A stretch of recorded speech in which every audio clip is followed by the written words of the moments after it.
Rick Steele here with another betting tips video for you today. We're going to split this up into two particular topics. One of them will relate to the concept of recency bias. It's especially pertinent in relation to college football and the NFL. It does apply to all sports, but for the most part, especially highlighted in football. So we'll deal with that topic. Also, as you know, in the previous betting tips video, we dealt with having to deal with line shopping and the ability to increase profits without increasing your win percentage. So piggybacking on that topic of line shopping, today we'll touch on as well timing the market, which is also very important. So those two topics are on tap for this betting tips video as we inch ever closer to our busy fall season. That and the spring are the best times of the year to be sports bettors. So we are heading into week 2 of NFL preseason. College football is less than 2 weeks away from kicking off. So that's great. So look forward to all of that. And obviously the NFL regular season right around the corner as we continue to grind the MLB season at the same time. Now, if you'd like my official bets day in, day out, all year long, the picks are always free at the homepage of my website, pshltd.com. Simply click on the Today's Picks button. No gimmicks, no signups, total transparency. The records are updated, broken down by sport on a daily basis. My official bets day in, day out, all year long, at the homepage of my website. So check that out for sure. And in addition, obviously, I'll be providing NFL picks with detailed analysis and breakdown on how I handicap the NFL and isolate games for value. That will be appearing on my YouTube channel, Professional Sports Handicapping. So wait on for that. And also on my Instagram channel, you will find picks almost on a regular basis as well. But my official ones are the ones that you find on my website.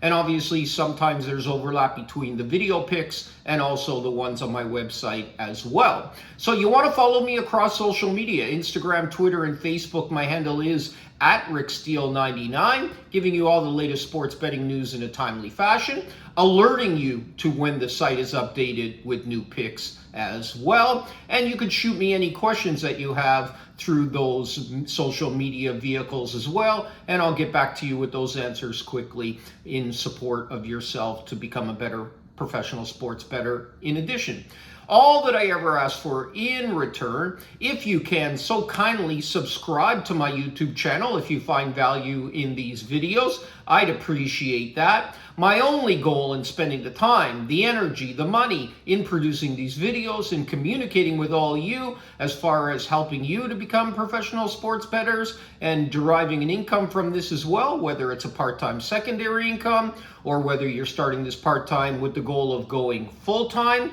Again, the goal, help you to make some more money, put you on a few more winners, help you to avoid some losers, and at the same time, all that I ever ask for with all the free picks and these videos, please, if you could, and I thank you in advance for your support, subscribe to my YouTube channel. That will help me to continue to do this moving forward. And in addition, you can like and comment on any of my videos here on the YouTube channel. And as well, as mentioned, if you want to shoot me any questions through YouTube channel, you can do that, or along social media. So let's get on to the tasks at hand as far as the topic for today. Next week, we'll be back with you with one more betting tips video, and that will relate to the nuts and bolts of breaking down college football games. And then we'll get back to some picks as well at the same time. Now realize that sports bettors are either winning or they're learning, or obviously you're doing both at the same time. Now, if you continue to repeat the same mistakes over and over again, you're going to find yourself on the sidelines and very frustrated quite quickly. So you want to avoid that. So with the regular season of NFL getting going, it's a good time to remind you about the dangers of overreacting. Nowhere is this, as mentioned, a greater issue than with football. You want to be a pro, not a Joe.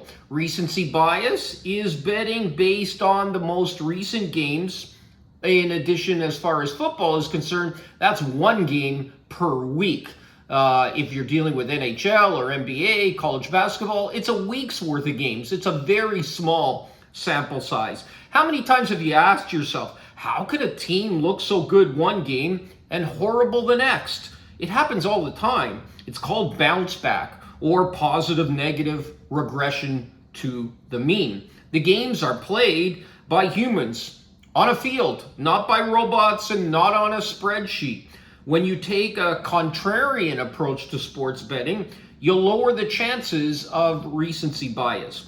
It's important to stay up to date with your depth charts per team, players who are hurt, who are the replacements, right? Look for situations where the replacements are not as big a drop off as in the talent of the first stringers. The public is going to overreact to who's missing, not taking into account who's replacing them. Now, of course, cluster injuries to the secondary or the offensive and defensive lines need to be watched closely. Those are the ones that are most overly looked for and not taken into account or not reflected accurately in the line. So when you're going 3 or 4 levels deep because you have cluster injuries, that's going to present additional challenges for the team. But in addition, you want to make sure that the opponent is going to be able to take advantage of that, right? If you got cluster injuries in the secondary, but you got a lousy quarterback on the other side who's not able to throw effectively, well, that's not very advantageous. So you need to assess that as you're taking a look and isolating for value. Look for coaching staffs and rosters that have had consistency, little changes to take advantage of those teams early on. They generally get off to quick starts.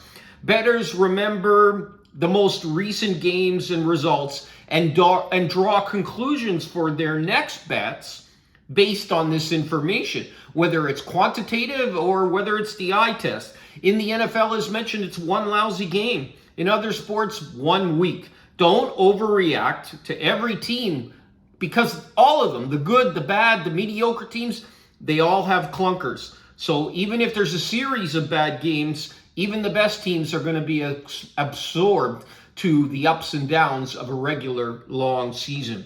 More times than not, you're going to find value on the team looking to bounce back. Matchups and situations dictate new evaluations every week and every game. Put last game bias aside. Consider the result for sure, yes, but don't overreact or override all your objective factors based on that one game. Pros bet numbers, Joes bet teams. Pros only bet when they have value. Joes need action. Okay, so pros protect their bankroll, only risking a small fraction of their bankroll. Joes risk too much on individual games. Pros are able to handle losing streaks, bad beats, we all have them. They remain confident in themselves and their process. Joes, they go on tilt, chasing losses. Now let's talk about timing your entry into the marketplace. Now that you have so many outs that are fully funded, you're going to be able to pick off the best lines possible, therefore increasing your bottom line profits. Now there's so many similarities if you relate sports betting to conventional investment techniques. And sports betting, when to purchase, when to buy, when to sell, both are equally important and are similar in both endeavors, whether it's sports betting or investment vehicles of a conventional nature.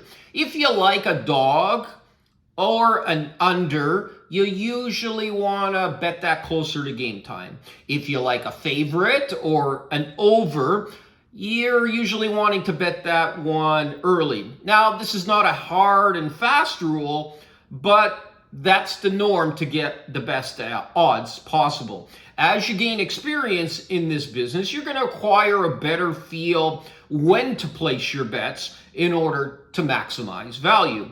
No one times the market effectively, perfectly all the time, no matter how long you've been at this. Pro betting is more important than actually handicapping. Proper betting is where the profits exist. You can be a great handicapper And I've seen many of them that are better than myself in isolating for value, and they lose money. They're no longer in this business because they don't know how to bet correctly. They don't proper manage the money, and they don't have the right discipline. Betting includes issues such as timing the market, closing line value, shopping effectively, having multiple outs, money management, as we've mentioned. If you're unclear about any of these topics, I highly encourage you to re-review the videos that I have here on the betting tips library within my professional sports handicapping YouTube channel. And then if you have any questions in any of the areas, as mentioned, I'll be there to help and support you. Feel free to like and comment or shoot me any questions that you have through the YouTube channel. Again, I reply and I repeat. You can be a mediocre handicapper, not the greatest in the world, but you can offset that and make a living in this business if you bet correctly. Now, as you continue to improve and shorten that learning curve, combine handicapping and betting effectively, now you're on a massive roll. So as mentioned, I hope you find value in these videos that I produce. Hope to put you on a few more winners, keep you off a few losers. I appreciate, before you leave this channel, to subscribe to the YouTube channel.